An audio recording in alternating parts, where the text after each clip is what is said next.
Admiral Jessica Mad Dog Mason's lucky pencil snapped between her teeth as the fleet's sensors lit up like a Christmas tree. She spat out the fragments, her weathered face breaking into a grin that her bridge crew knew all too well.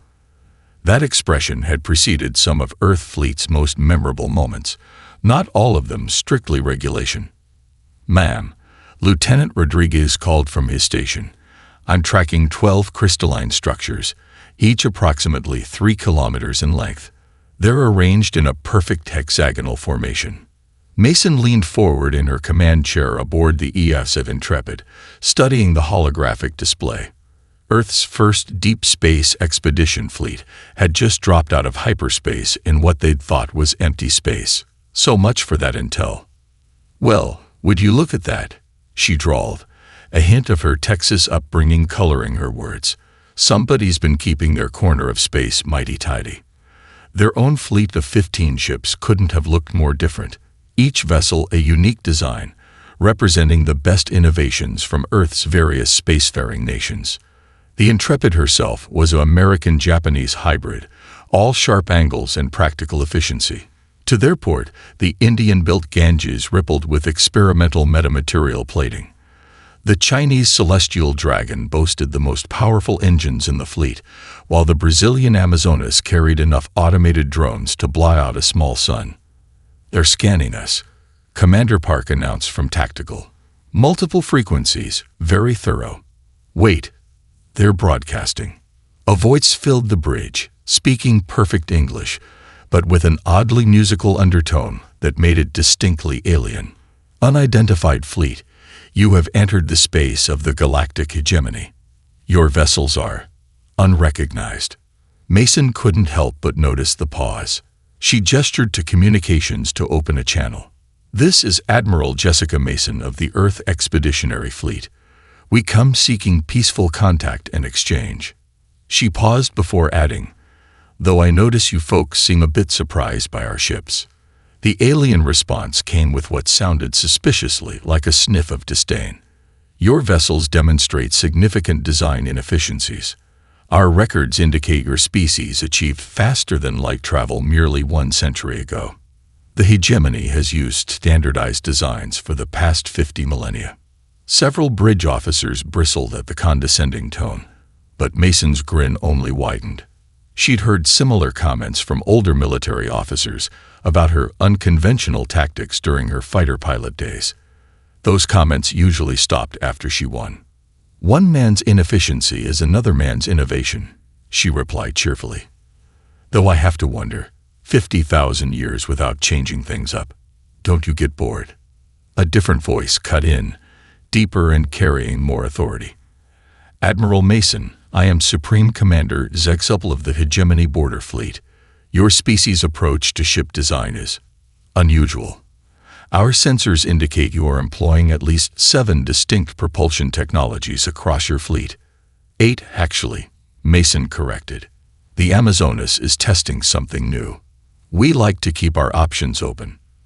There was a long pause, and Mason could almost imagine the aliens trying to process the concept of sending an experimental drive system on a first contact mission. She used the silence to signal her crew to battle stations, quietly, no klaxons. Years of studying humanity's own military history had taught her what usually followed first contact between an established power and a primitive newcomer. She wasn't disappointed. "Perhaps," Supreme Commander Zegsuple suggested, their tone carrying that universal sound of someone who believes they're being generous, "your fleet would benefit from a demonstration of proper space warfare techniques. We propose a series of military exercises to assess your capabilities."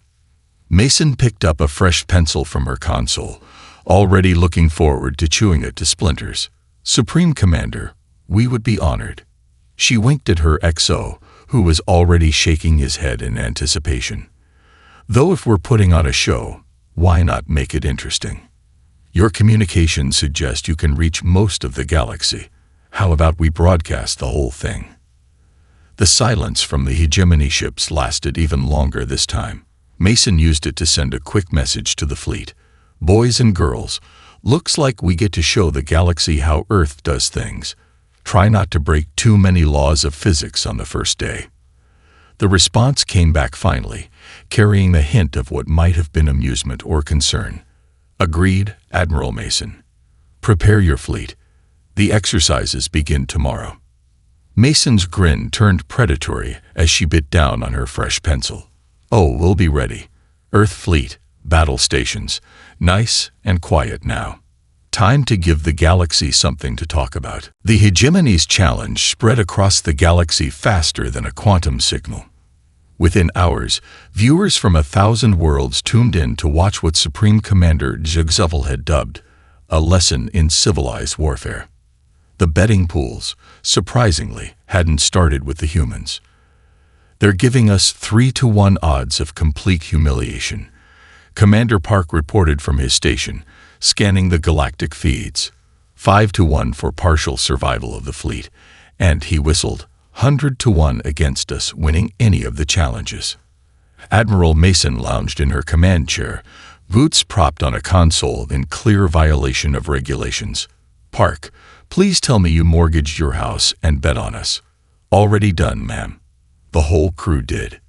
The bridge erupted in laughter, cut short as Supreme Commander Zugzuvel's image materialized in the center of the bridge. The aliens' crystalline environment suits sparkled under the lights, making them look like a particularly judgmental chandelier. Admiral Mason, we have prepared 5 challenges to demonstrate proper military doctrine. The first. Hang on, Mason interrupted, sitting up straight. If we're doing this, let's do it right. Your entire galaxy's watching. So how about we make these challenges actually mean something? The Hegemony Commander's crystals chimed in what might have been irritation. Meaning. Mason smiled, the same smile that had preceded her famous Hurricane Gambit. During the Mars Rebellion, winner takes home some tech. Nothing classified, just a fair exchange. We win a challenge, we get to peek at one of your systems. You win, you get one of ours. The bridge crew held their breath. The Hegemony ships had better everything. Weapons, shields, sensors. But they'd been using the same designs for 50,000 years. And if there was one thing humans understood, it was how to improve on existing tech. You would wager your primitive technology against ours. Zextel's tone carried genuine surprise. Mason shrugged. Sure, starting with our primitive gravity wake generator, the one your sensors have been trying to analyze for the past hour. That caused a stir. The gravity wake generator was Earth's newest innovation, creating artificial gravity wells to surf through space. The Hegemony ships still used conventional drives. Besides, Mason added, your broadcast is pulling in viewers faster than the Galactic Cup finals. Imagine the ratings if there were actual stakes.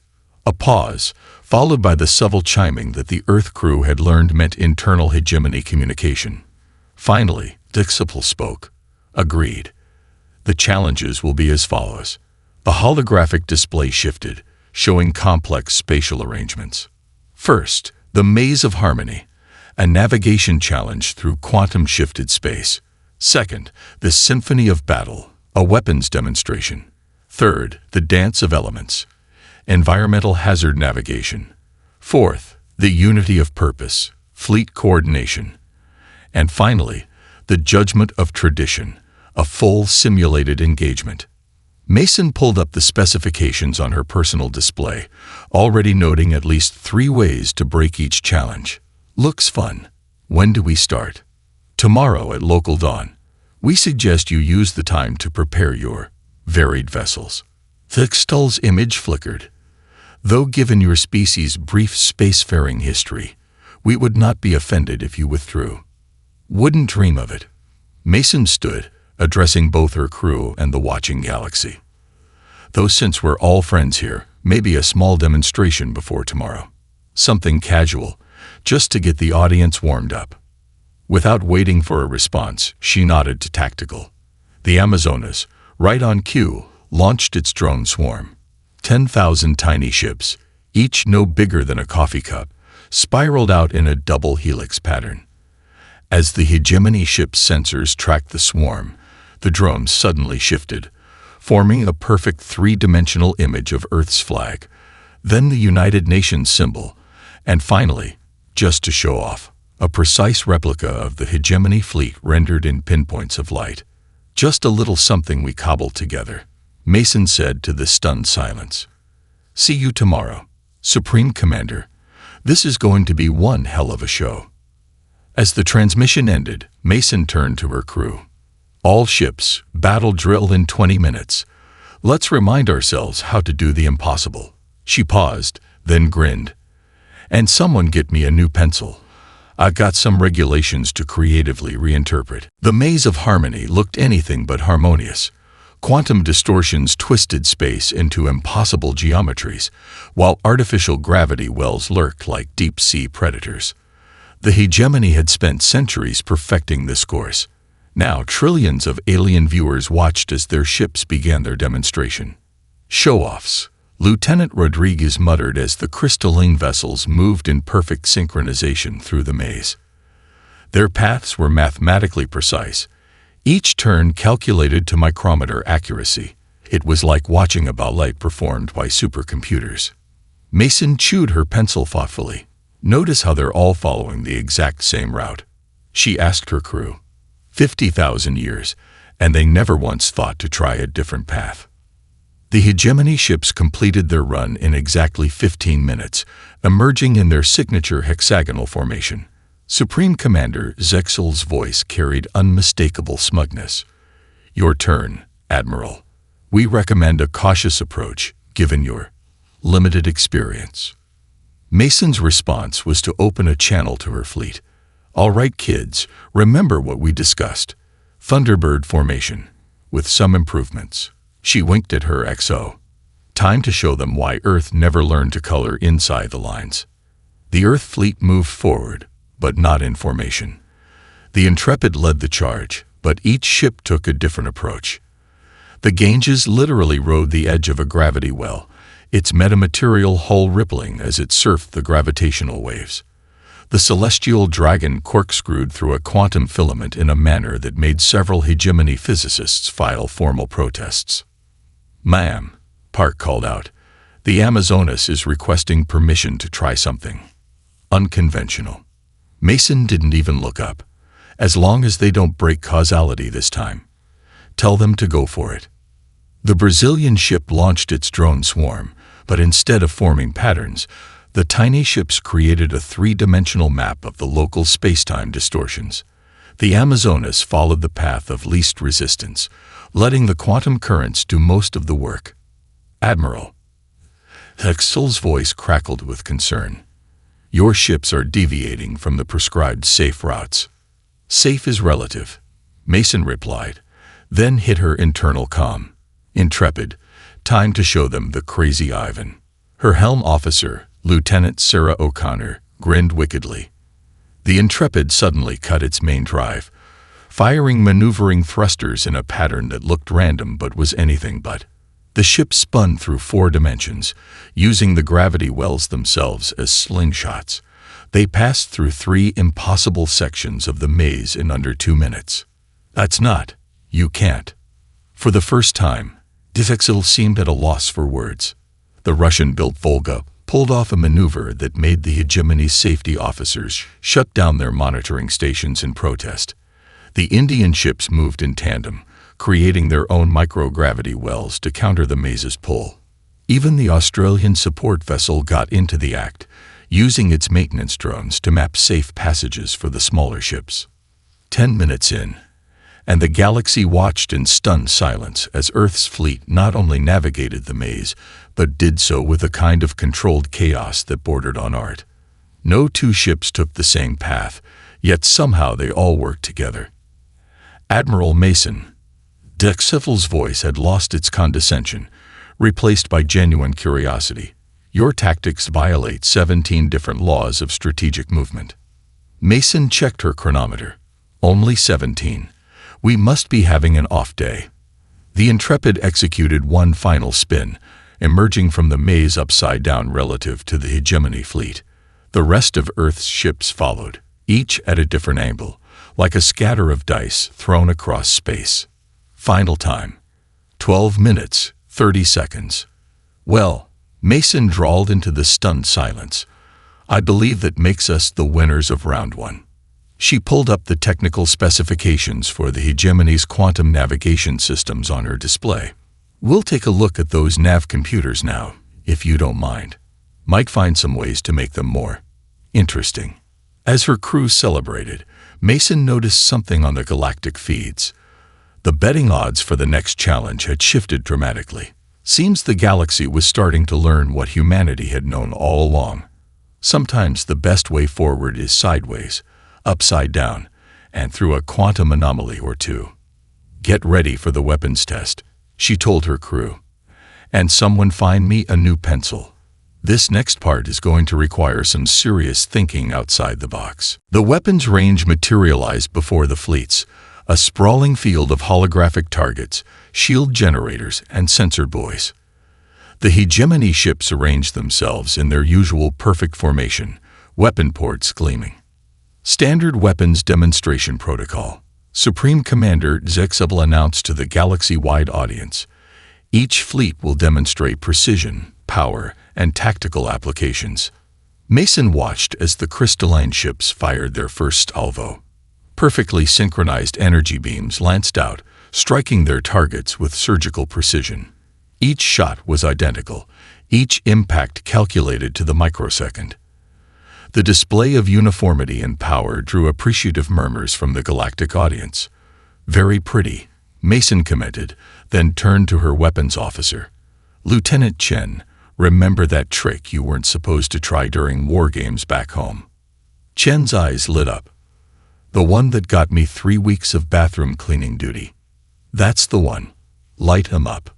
The Intrepid's main guns powered up, but instead of firing directly, the energy pulses curved, riding magnetic field lines Chen had set up milliseconds before. The shots danced between targets like lightning, taking out twice as many as the hegemony's straight-line approach. Impossible. Textol's voice crackled. Energy weapons cannot change direction mid-flight. Sure they can, Mason replied cheerfully. You just have to ask them nicely. Speaking of asking, Ganges, show them that new toy of yours. The Indian ship's metamaterial hull suddenly rippled, and for a moment, it seemed to split into 3 identical vessels. All 3 fired simultaneously, their shots passing through what appeared to be empty space before striking targets the hegemony hadn't even set up yet. Time-delayed quantum targeting, Captain Patel of the Ganges explained to the bewildered aliens. We fire it where the target will be before it knows it's going to be there. Mason checked off her mental list as Earth's fleet unleashed their arsenal. The Celestial Dragon demonstrated its scattershot technique, using gravitational lensing to turn one shot into 20. The Volga launched what appeared to be solid projectiles, until they split apart mid-flight into swarms of self-guiding micro-missiles. Kinetic weapons. Zixel actually sounded offended. In this era of energy-based warfare, sometimes, Mason drawled, you just need to throw a rock really hard. Though our rocks tend to be a bit special. Amazonas, care to demonstrate? The Brazilian ship's drone swarm deployed again, but this time each tiny drone carried a fraction of a larger weapon. They assembled it in real time, creating a massive electromagnetic pulse generator that hadn't existed 30 seconds earlier. Assembly complete, the Amazonas reported. Though we should warn everyone, this might get a bit weird. The pulse fired, and space itself seemed to hiccup. When reality settled back down, every target in that sector had been reduced to its component atoms, reconstructed as slightly smaller versions of themselves, and somehow ended up speaking Portuguese. How did Zexel begin? We're still not entirely sure, Mason admitted, but it works great at parties. The demonstration continued, each Earth ship showing off increasingly improbable weapons. The Australian support vessel turned out to be carrying what it called a tactical probability inverter, which made targets shoot themselves. The Canadian ship specialized in weapons that didn't so much destroy targets as convince them to go home and rethink their life choices. Finally, Mason decided to end with a flourish. All ships, pattern Delta. Let's show them what happens when we work together. Every ship in Earth's fleet fired simultaneously, their shots weaving together in an intricate dance of energy, matter, and probability. The combined effect created a cascade of chain reactions that took out every remaining target in a display that looked suspiciously like Earth's historical Broadway show finals. As the light show faded, Mason noticed something unprecedented. The hegemony ships were applauding, using their hull resonators to create appreciative harmonics. Admiral Mason. The Excel's voice had gained a new tone, respect mixed with what might have been excitement. Your weapons technologies are unorthodox, but undeniably effective. We would be very interested in studying that electromagnetic pulse generator. Happy to share, Mason replied, just as soon as you show us how those crystalline hull matrices work. Though I should warn you, our engineers tend to get creative with new toys. Checking the galactic feeds, Mason noticed the betting odds had shifted again. Earth's fleet was now favored to win at least 2 more challenges. More importantly, several major scientific institutes have begun bidding for the rights to study human weapon designs. Not bad for primitives, she murmured, reaching for another pencil. Now, about that environmental hazard course. The environmental hazard course looked like something out of a nightmare physics exam.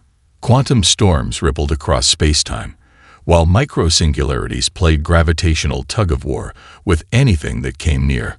Solar flares twisted into Mobius strips of plasma, and something in the corner was definitely breaking at least 3 laws of thermodynamics. Welcome to the dance of elements, Digital announced, their crystalline form gleaming with pride. Our ships will demonstrate the proper way to navigate nature's most volatile phenomena. Mason watched as the hegemony fleet activated their environmental shields, beautiful, standardized barriers that had protected their ships for millennia. Their progress through the course was methodical, each hazard handled with textbook precision. Impressive, Mason admitted, then grinned. But you know what they say about textbooks. Sometimes you need to write your own chapter. All ships, time to get creative. The Ganges went first, its metamaterial hull already adapting. Instead of fighting the quantum storms, the ship's surface began replicating their patterns, essentially becoming quantum camouflage. Captain Patel's voice was smug. When in Rome, become a Roman. Ma'am, Lieutenant Rodriguez called out. The Celestial Dragon is requesting permission to, surf the solar flares. Mason checked her displays. Only if they promised to record it for the Christmas party. The Chinese ship's engines flared as it literally rode the plasma waves, using their own momentum to slingshot through the course. Their captain's whoop of joy was broadcast across all frequencies, causing several hegemony officers to check their translation software for errors. Admiral. Tessel's voice carried genuine concern. Your ships are modifying their defensive systems during active environmental exposure. This violates every safety protocol. They were interrupted by the Volga, which had just converted its forward sensor array into an improvised quantum field manipulator. The Russian ship was now parting quantum storms like a cosmic Moses. About those protocols, Mason replied, we find they're more like guidelines. Amazonas, show them Plan C. The Brazilian ship's drone swarm deployed. But instead of forming patterns, they scattered throughout the course. Each drone sacrificed itself to map the hazards in real time, creating a constantly updating navigation network for the entire fleet. You're deliberately losing equipment. Zexcivil sounded scandalized. We're adapting, Mason corrected. Speaking of which, all ships, initiate Project Leapfrog. What followed was either brilliance or madness, depending on who you asked. Each Earth ship began using their neighbors' shield configurations to complement their own. The Intrepid's deflectors would weaken just as the Ganges strengthened theirs, creating a ripple effect that let them draft off each other's protection. It's like a dance, one hegemony observer noted, their crystalline form vibrating with unexpected appreciation. Mason allowed herself a small smile. Lieutenant O'Connor, time to show them the grand final. Execute the hurricane protocol. The Intrepid's engineers had spent months preparing for this moment. Every non-essential system was rerouted, transforming the ship into one massive environmental sensor. As they approached a particularly nasty quantum storm, instead of avoiding it, they dove straight in. "Admiral Mason." Dextel's voice carried genuine alarm. "Your flagship's shields are failing." "Nope," Mason replied, popping the P. "They're adapting." The Intrepid emerged from the storm surrounded by a swirling vortex of quantum energy, now perfectly synchronized with the ship's own systems. They weren't just surviving the environmental hazards, they were using them as propulsion. The rest of the Earth fleet followed suit, each ship finding its own way to turn the course's challenges into advantages. The Australian vessel somehow managed to convince a micro-singularity to follow it like a puppy. The Canadian ship was conducting diplomacy with a plasma storm. When they finished the course, their time wasn't just better than the hegemonies, they'd fundamentally changed how the hazards behaved. "So," Mason addressed the stunned silence, "about those crystalline hull specifications we won. Our engineers have some ideas about combining them with quantum storm harmonics." Dextel's response was unprecedented in hegemony history. They laughed. "Admiral, your species' approach to problem-solving is fascinating. Though I must ask, did your ships really need to choreograph their movements to ancient Earth music?" "No," Mason admitted, reaching for a fresh pencil, "but it made for a better show." Now, about that fleet coordination challenge. The galactic betting pools had gone silent. Nobody knew how to calculate odds for the impossible. The Unity of Purpose challenge was the hegemony's pride and joy, a test of perfect fleet coordination. Their ships moved like a single crystalline organism, each movement synchronized down to the quantum level. The galactic audience watched in awe as they executed maneuvers that had been perfected over 50 millennia. Now that, Mason announced to her bridge crew, is what happens when you spend 50,000 years practicing the same dance moves. She opened a fleet-wide channel. "All right, everyone. Time for some jazz." "Jazz, Admiral?" Dextel inquired, their translation software struggling with the concept. "Improvisation, Commander. The art of making it up as you go along, while making it look like you planned it all along." She turned to her tactical officer. "Execute Operation Sandlot."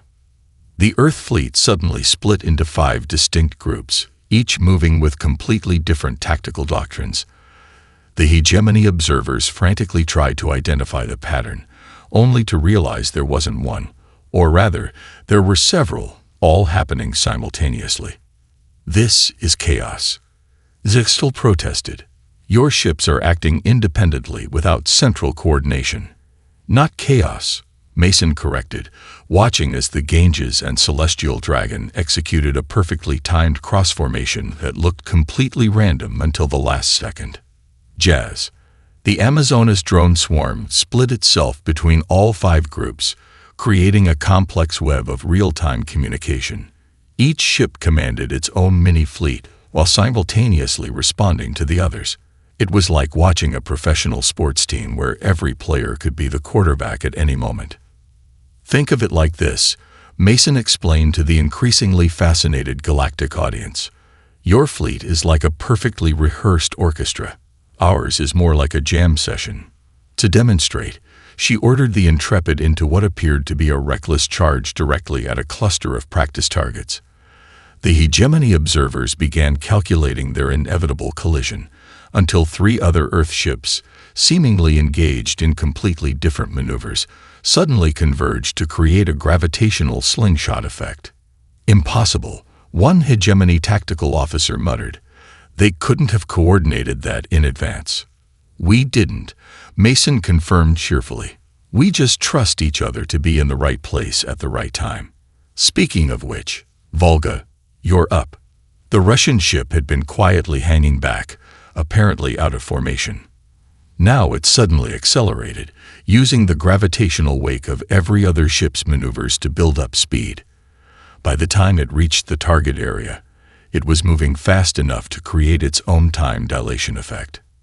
"Admiral," The Sethel's voice carried a note of genuine curiosity.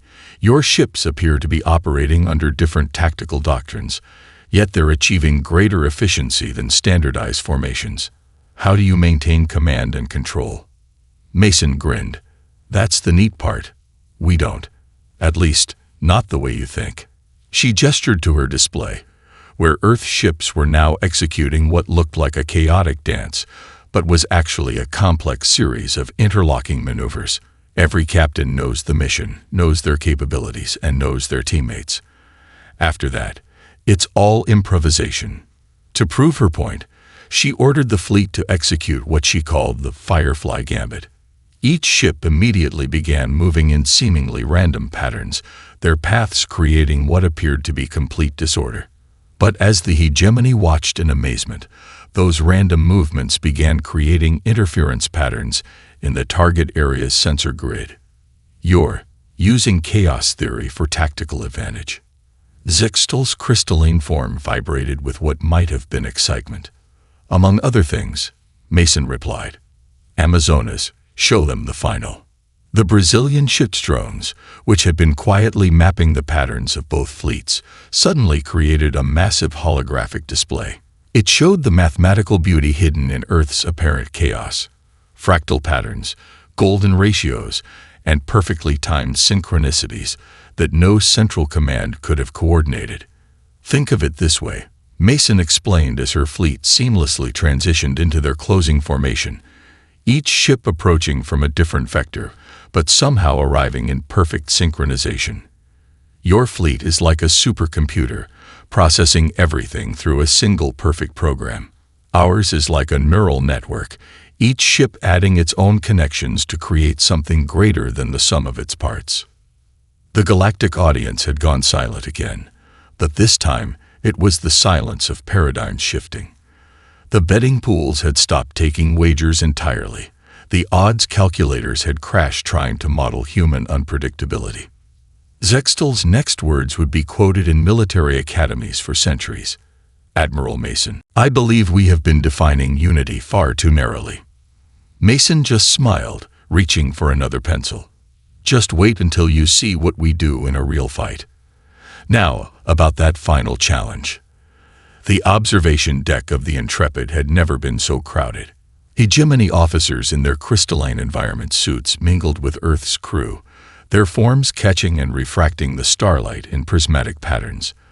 The unofficial cultural exchange had started shortly after the coordination exercise, when a junior hegemony officer had asked what jazz actually was. So you're telling me? A hegemony tactical officer named Crystal was saying, their crystals vibrating with excitement, that humans invented multiple forms of combat because you fought yourselves. Still do, in training, Lieutenant O'Connor replied, pulling up footage from the last Earth Fleet War Games. These are cadets learning the crazy Ivan. Notice how many times they crash before getting it right. The gathered aliens leaned forward, crystalline forms humming in harmony, their equivalent of wincing. You let them fail. Deliberately. Best way to learn, Mason interjected, approaching with a fresh pencil and a grin. Speaking of learning, anyone up for a practical demonstration? That was how, 3 hours later, the galaxy was treated to the unprecedented sight of hegemony officers attempting to play poker against Earth's finest. The crystalline beings had quickly discovered that their naturally luminescent forms made bluffing particularly challenging. Full house, Crystal announced proudly, their crystals glowing with barely contained excitement. Fold, Mason sighed, tossing down her cards. You know you're getting better at controlling those light patterns. Meanwhile, in the ship's mess hall, Earth's engineers had set up an impromptu technology exchange.